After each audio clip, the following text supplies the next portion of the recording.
The North Atlantic, June 1st, 1943. 0030 hours. Captain Lieutenant Günther Poser grips the periscope handles inside U-202, sweat beading on his forehead despite the frigid ocean temperature. Through the eyepiece, he counts 6 British warships arranged in an impossible formation, line abreast, sweeping toward him like the fingers of death. This isn't normal convoy defense.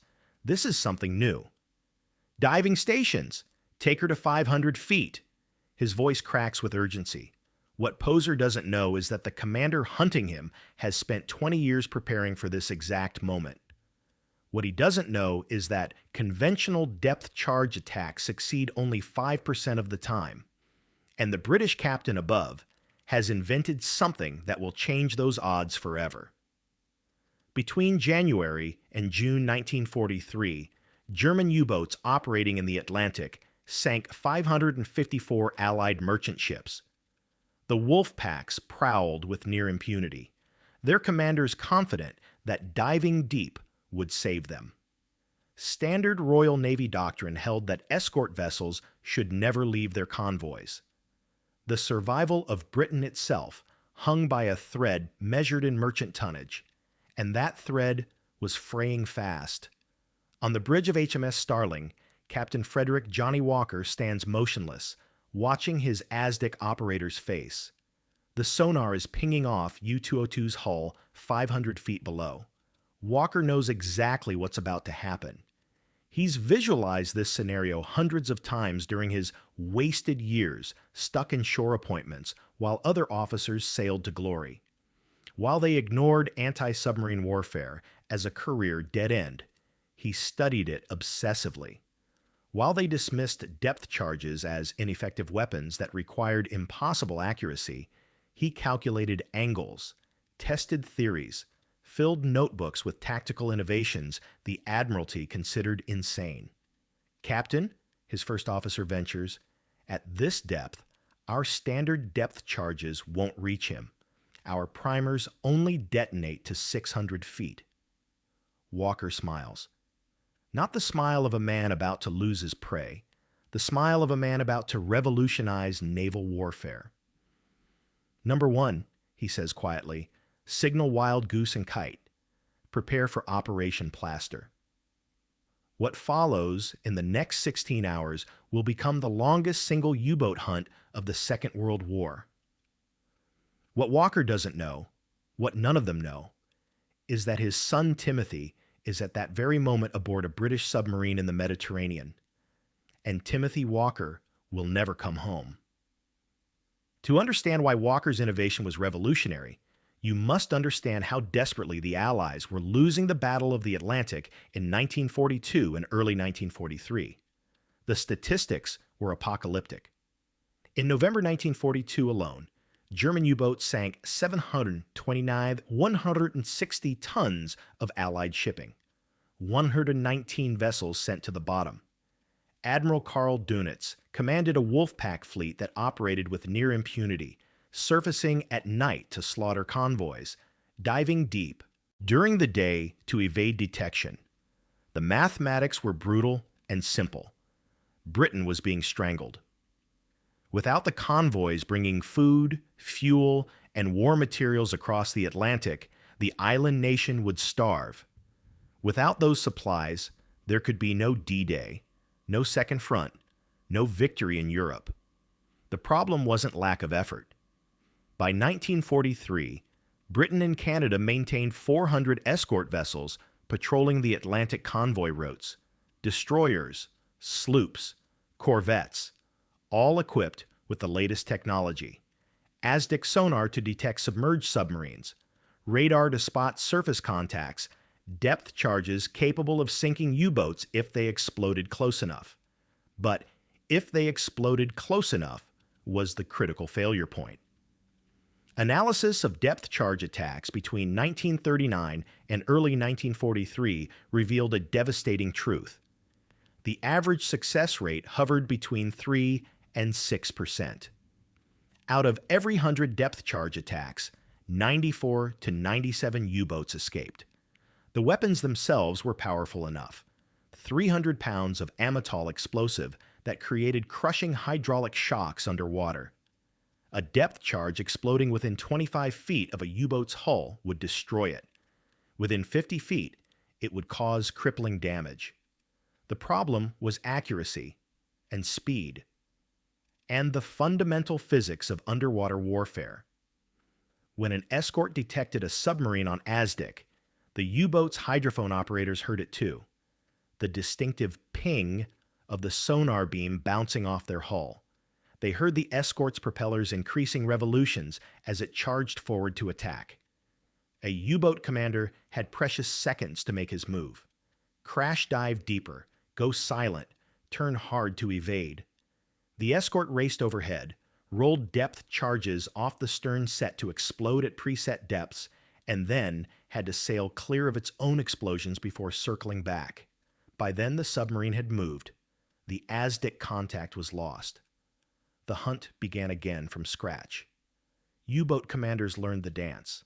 When they heard propellers accelerating above them, they dove beyond 600 feet, deeper than standard British depth charge primers could reach.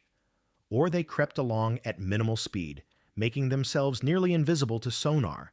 Or they released oil and debris, faking their own destruction while slipping away silently. The British tried everything: larger depth charge patterns, more escorts per convoy, better training, new weapons like the Hedgehog, a forward-throwing mortar that fired contact-fuse projectiles ahead of the attacking ship. The Hedgehog achieved better results than conventional depth charges, but it required perfect aiming and was effective only at close range. The expert consensus was clear. Depth charges were fundamentally limited weapons. To sink a submarine, you needed luck in overwhelming numbers. Most senior Royal Navy officers believed that convoy escorts should stay close to their merchant ships, defending them reactively rather than hunting offensively. The Admiralty's standing order stated explicitly, "The object of the escort group while on duty is to ensure the safe and timely arrival of the convoy." And meanwhile, the casualty figures climbed. In June 1942 alone, 135 Allied merchant ships were sunk, the worst single month of the war. Thousands of sailors died in the freezing Atlantic, their ships torpedoed beneath them. Every sinking meant fewer supplies reaching Britain. Every lost tanker meant less fuel for aircraft and tanks. Every sunken freighter meant hungry civilians and postponed military operations. By early 1943, Britain was losing the Battle of the Atlantic, and conventional tactics offered no solution. This is where Captain Frederic John Walker enters the story. And here's what makes it remarkable. When Walker took command of the 36th Escort Group in September 1941, he was, by every official measure, a failed officer. Born June 3, 1896, Walker had joined the Royal Navy at age 13. He graduated top of his class at Dartmouth Royal Naval College, won the King's Medal, served competently in World War I. But then his career stalled. In the status-obsessed peacetime Royal Navy, Walker made a catastrophic error. He became fascinated by anti-submarine warfare. This was career suicide. In the 1920s and 1930s, anti-submarine warfare was considered a backwater specialty, unglamorous and unfashionable.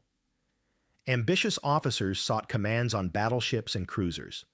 Walker instead volunteered for the newly formed anti-submarine school at HMS Osprey in Portland. He studied Aztec. He experimented with depth charge patterns.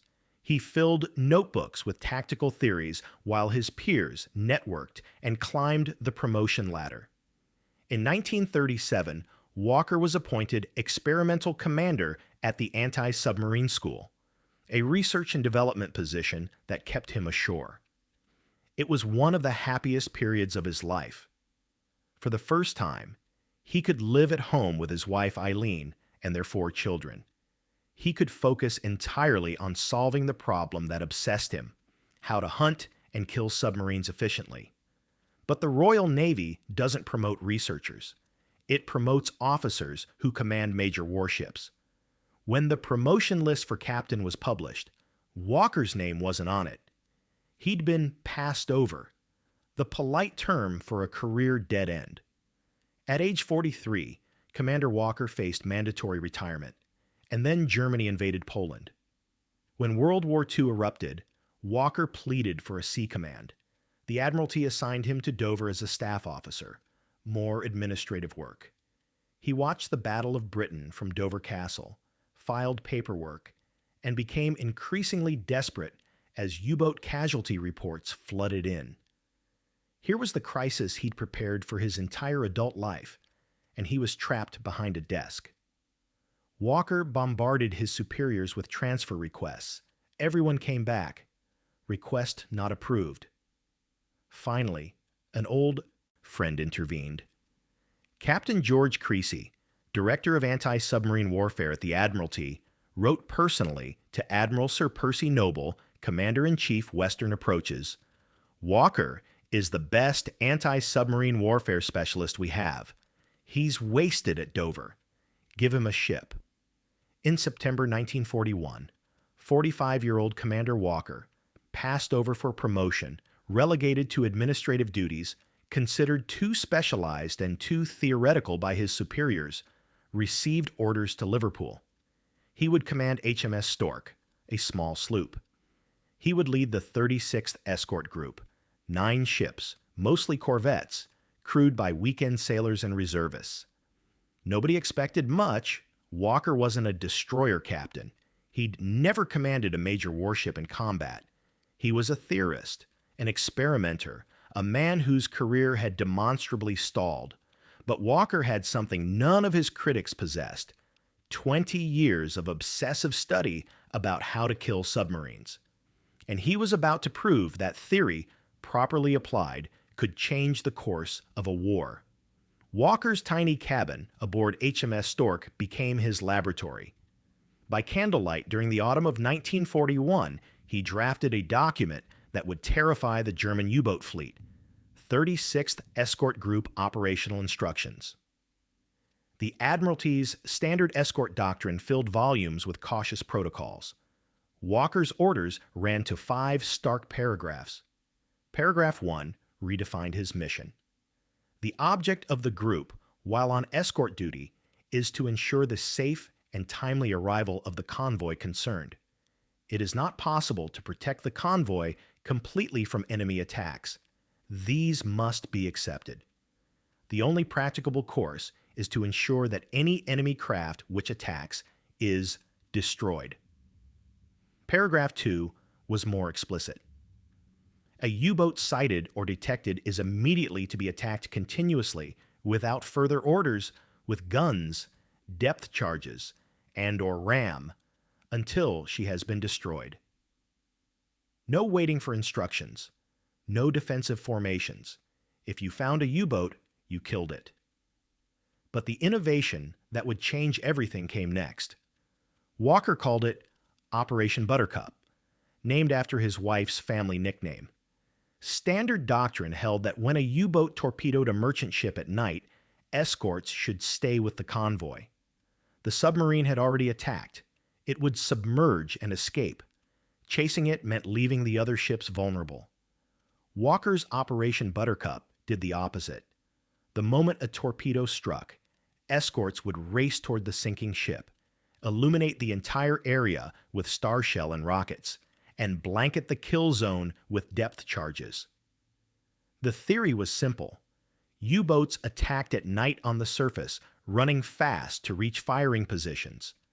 After the attack, the submarine either lurked near the burning wreck watching for rescue vessels or fled on the surface at high speed. Standard procedure let them do both safely. Buttercup turned night into day and the ocean into hell. If the U-boat stayed on the surface, guns and searchlights would find it. If it dived to hide, it was trapped in a saturation bombardment of depth charges. Either way, its captain faced a terrible choice: be hunted on the surface or be crushed below. When Walker submitted Operation Buttercup to headquarters, The response was immediate and scathing. "That is insane," a staff officer at Derby House told him. "You'll leave the convoy undefended, the U-boat will escape, and you'll waste depth charges illuminating empty ocean." Another senior officer was blunter. "Commander Walker, this violates standing admiralty orders. Escorts do not abandon their positions. I cannot approve this." Walker's response was respectful, but immovable. "Sir, standing orders are why we're losing. The U-boats know our doctrine. They attack when and where we're predictable. I'm asking for permission to surprise them." The debate went up the chain of command until it landed on the desk of Admiral Sir Percy Noble himself. Noble read Walker's proposal. He noted the logic. He recognized the tactical reasoning from a man who'd spent 2 decades studying anti-submarine warfare. Noble made a decision that would alter history. He approved Operation Buttercup, with amendments. And then he did something more. He ordered Derby House to distribute Walker's tactics fleet-wide with the official endorsement that this provided the maximum chance of sinking U-boats at night. The passed-over commander had just rewritten Royal Navy doctrine. The true test came on December 14, 1941. Convoy HG-76 departed Gibraltar bound for Britain. 32 merchant ships loaded with food, fuel, and ammunition. Walker's 36th Escort Group provided the close escort. 9 ships against the wolf packs gathering in the Atlantic. Intelligence intercepts confirmed that at least 10 U-boats were positioning for attack. What followed became legendary. On December 17th, Walker ordered the escort carrier HMS Audacity to launch dawn patrols, violating standard doctrine that held carriers were too valuable to risk offensively. A Martlet fighter spotted U-131 on the surface 22 miles from the convoy. Walker dispatched 4 escorts to hunt it down. U-131's captain dived, then surfaced hours later believing himself safe. HMS Stanley found him. The Martlet strafed the conning tower. Shells from 4 escorts penetrated the hull. U-131 sank. 55 German sailors were pulled from the water. The next day, U-434 made the fatal error of shadowing too close in excellent visibility. HMS Stanley spotted the periscope. 3 escorts pounded the submarine with depth charges until it surfaced, crippled. 93 more prisoners. Then came U-574. Its commander, seeing the convoy's unusual defensive pattern, tried a bold surface run. Walker and Stork detected it, called in HMS Penstamen and Convolvulus. The submarine fired 2 torpedoes at Convolvulus. Both missed. Then U-574 turned on HMS Stanley and blew the destroyer apart. Walker watched his ship die, then charged U-574 alone. The submarine crash-dived. Stork's Aztec locked on. Walker pursued for hours. At midnight on December 19th, U-574's batteries gave out. It surfaced directly ahead of Stork, bows high, caught in moonlight. "Starshell, commence." Walker's voice was ice calm. The night erupted. 6 escorts opened fire simultaneously. Walker increased speed to ram. His first officer shouted, "Captain, she's badly hit. We can take prisoners." Walker's response was instant. "I'm not stopping. Ram her." Stork struck U-574 a glancing blow, rolled her over, and dropped a shallow depth charge pattern as the U-boat sank. The German captain, Captain Lieutenant Günther Dietrich, survived and was pulled aboard. He looked at Walker in disbelief. "You don't fight like British captains. You fight like a wolf." Walker's reply entered Royal Navy legend. "Herr Kapitän, we are the wolves now." HG-76 reached Liverpool on December 23rd, having lost 2 merchant ships and the escort carrier Audacity to U-boat attacks. But Walker's group had sunk 4 U-boats and crippled another. For the first time in the war, a convoy battle had cost the Germans more than they'd inflicted. But the reaction at Derby House wasn't universally positive. A staff officer confronted Walker during his debriefing. "You left the convoy undefended to chase submarines 40 miles away. You wasted depth charges on hunts that lasted hours. You risked a collision ramming U-574 when she was already sinking. These tactics are reckless." The room erupted. Walker's officers defended him. The Admiralty statisticians presented data. 4 confirmed kills in 10 days. Unheard of success. Other senior officers argued that Walker had merely been lucky, that his aggressive tactics would lead to disaster when the U-boats adapted. Then Admiral Sir Percy Noble arrived. He listened to both sides. Then he spoke. "Gentlemen, I don't care about conventional wisdom. I care about dead U-boats. Commander Walker has killed more submarines in 2 weeks than most escort groups kill in a year. His methods work. We will study them, refine them, and implement them fleet-wide." Noble turned to Walker. "Commander, you're promoted to captain, and I'm giving you something even better. Command of a new support group, not tied to convoys, roving commission. Your sole mission is to hunt and kill U-boats wherever you find them." Walker saluted. For the first time in years, he allowed himself to smile. But the real breakthrough was still ahead, because Walker had already designed the tactic that would become his masterpiece. He'd tested it in training exercises. He'd calculated the geometry. He'd drilled his crews on the precise coordination required. He called it the creeping attack, and it would change anti-submarine warfare forever. If you're learning how one captain's obsession revolutionized naval warfare, make sure to hit subscribe and turn on notifications. The battle that proves his genius is coming up next, and it involves tactics so unconventional, the Germans thought they were impossible. In April 1943, Captain Walker took command of HMS Starling and formed the Second Support Group, 6 modern sloops purpose-built for submarine hunting: Starling, Wild Goose, Signet, Wren, Woodpecker, and Kite. These weren't convoy escorts. They were predators. Walker's first order to his commanding officers was characteristically direct. The object of the Second Support Group is to destroy U-boats, particularly those which menace our convoys. Our job is to kill. No matter how many convoys we shepherd safely through, we shall have failed unless we slaughter U-boats. Now he could finally implement the tactic he'd perfected on paper, the creeping attack. The problem with conventional depth charge attacks was simple. The attacking ship's propellers alerted the submarine. The moment a U-boat captain heard those propeller revolutions increasing, he knew an attack was imminent.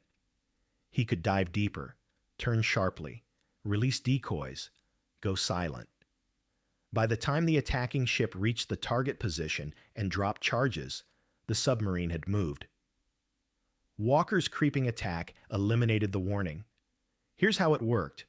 2 ships hunted together. The directing ship located the U-boat on Azdic, then reduced speed to barely 3 knots, so slow that its propellers made almost no noise.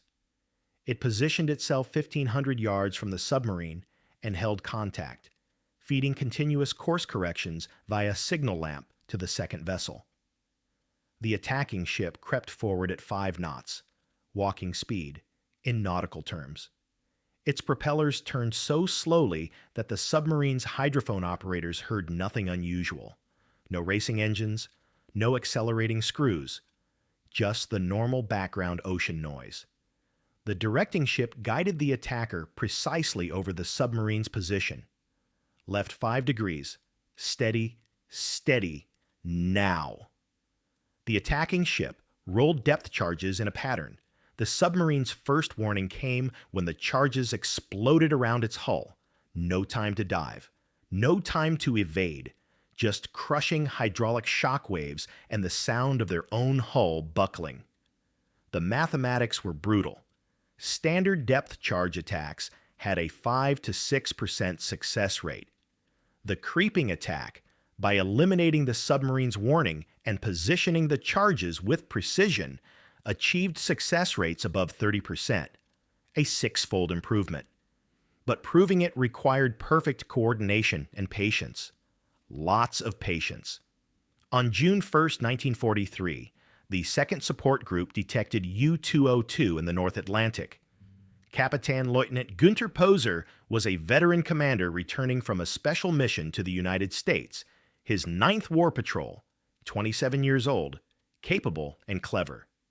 Poser heard Starling's ASDIC pinging off, his hull and dove immediately to 500 feet. Walker ordered a standard attack. 10 depth charges exploded. U-202 survived. Poser went deeper, 700 feet, 800. Conventional depth charge primers couldn't reach that depth. Walker settled in to wait. He knew U-202's limitations. At 800 feet, Poser was below his submarine's safe operating depth. The pressure hull groaned and buckled. He couldn't stay down indefinitely. His batteries would drain. His air would foul. Eventually, physics would force him to surface. For 12 hours, Walker tracked U-202 slowly across the ocean. His ASDIC operator called out bearing changes. Walker plotted the submarine's course. When darkness fell, he positioned his ships and waited. At 2100 hours, Walker turned to his first officer. He'll surface at midnight. His air will be critical by then. Signal Wild Goose and Kite to prepare for Operation Plaster, but afterwards, we'll try the creeping attack properly. At 002 on June 2nd, U-202 surfaced explosively.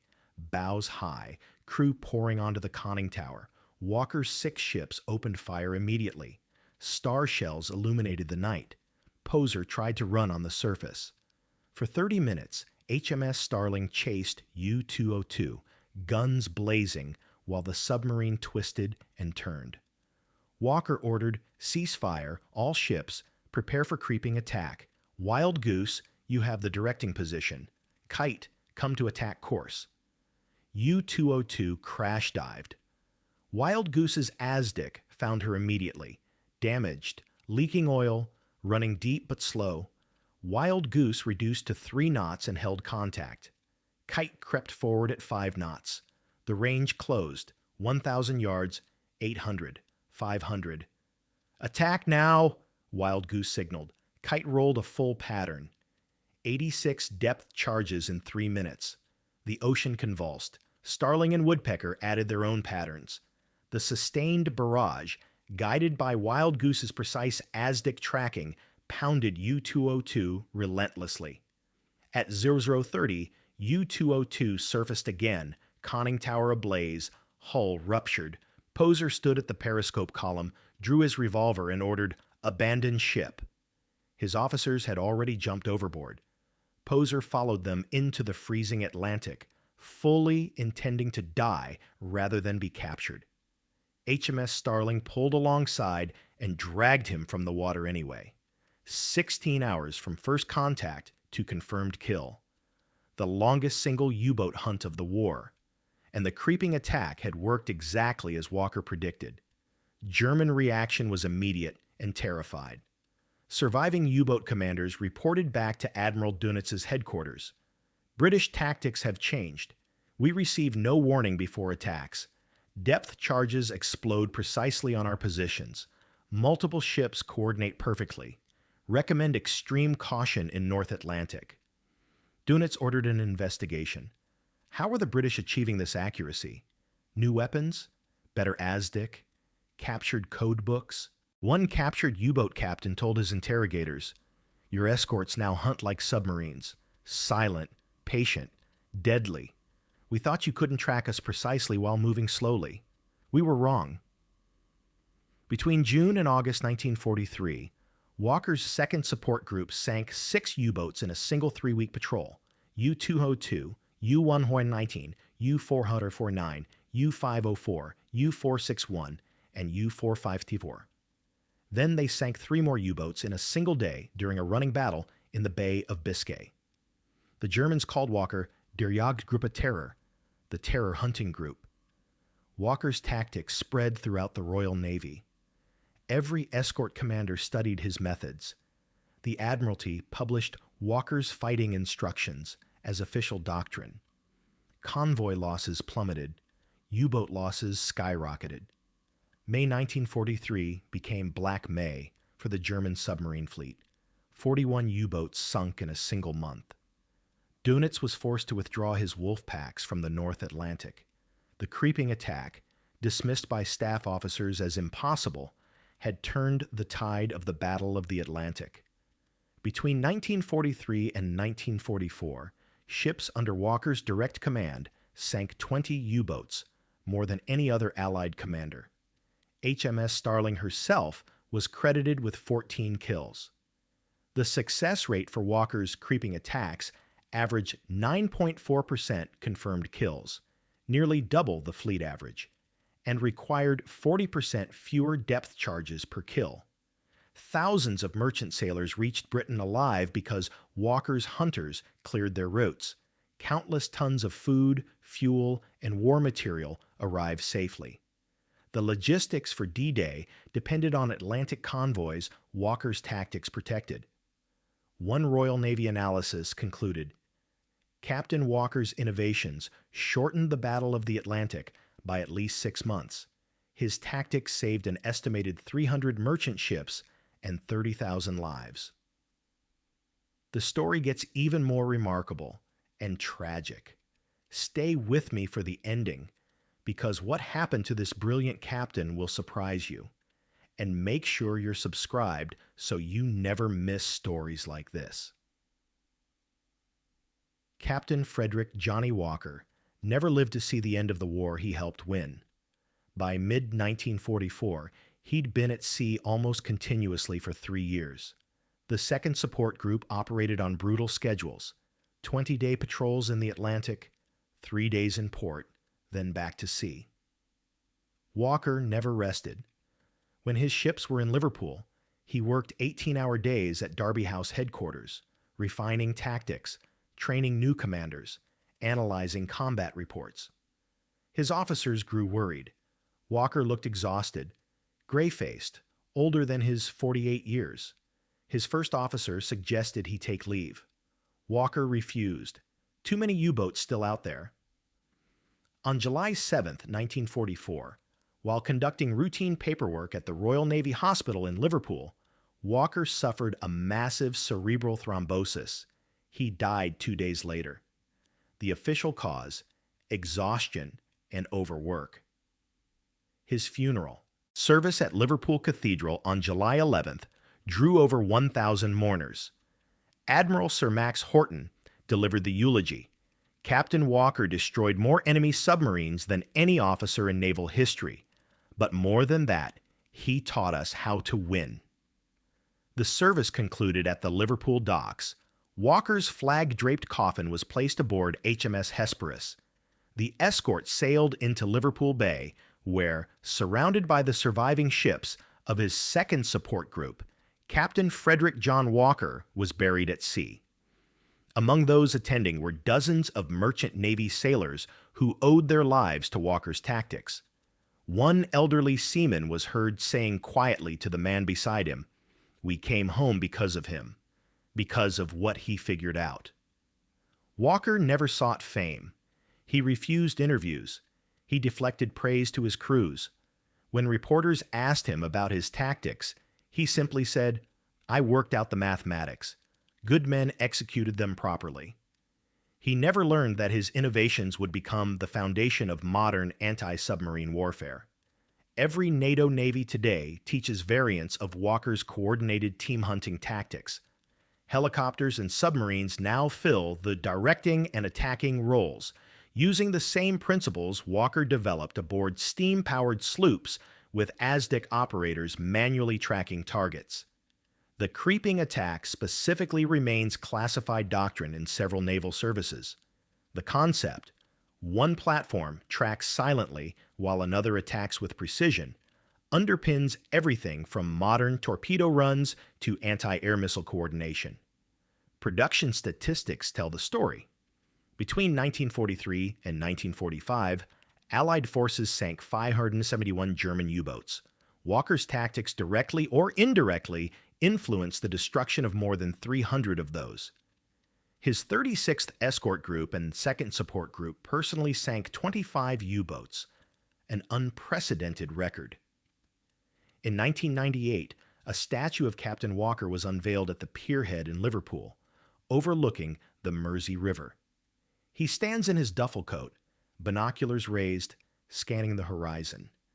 The inscription reads simply, Captain F.J. Walker, CB DSO Bow, most successful U-boat hunter. The 3 bars after his DSO represented 3 additional Distinguished Service Orders, the second highest decoration for gallantry in the Royal Navy. Only one man in World War II earned more. But perhaps the greatest tribute came from a German U-boat commander, asked years after the war what changed the Battle of the Atlantic. His answer was direct. The Allies learned to hunt in packs like us. One British captain taught them how. After him, the Atlantic became our graveyard. That captain was a passed-over theorist whom the peacetime Navy considered a failure. A man who spent 20 years preparing for a war he prayed would never come. A man who lost his own son to the sea while saving thousands of others. The moral of this story isn't about genius or heroism, though Walker possessed both. It's about the power of obsessive expertise, about how one person who truly masters a problem can change the course of history if someone with authority is willing to listen. In 1941, the Royal Navy was losing the Battle of the Atlantic using tactics written in manuals by committees. Captain Walker rewrote those manuals with mathematics and patience and a ruthless willingness to prove conventional wisdom wrong. The U-boats called him Terror. History should remember him as proof that sometimes the misfits, the specialists, the passed-over officers nobody wants, sometimes they're exactly what you need to win the war nobody thought you could win.